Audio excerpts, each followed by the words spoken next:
风台来的时阵啊，总有管市放风台，甲上好是踮厝里面，好好休困，唔通拍拍走。讲到台北市今仔日这时呢，这风雨无讲介大，不过也传出一寡的灾情。根据着这台北市灾害应变中心的统计，今仔日有收到124件的灾情通报，其中以树仔倒去上介济有54件，也来第二济就是这砍棒落落来就18件。就像今仔日早起11点的时阵，北投的明德路就一丛大树仔，或者风台风扇倒去，跌着2台车，因为这树仔伤过大丛咯，公园处的人员交代一个伫咧处理。今日是停班停课嘛，那以停班停课的标准是讲，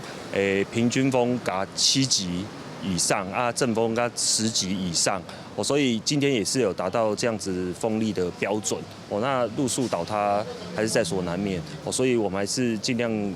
提醒民众，如果无其他代志的话，下回卖出门。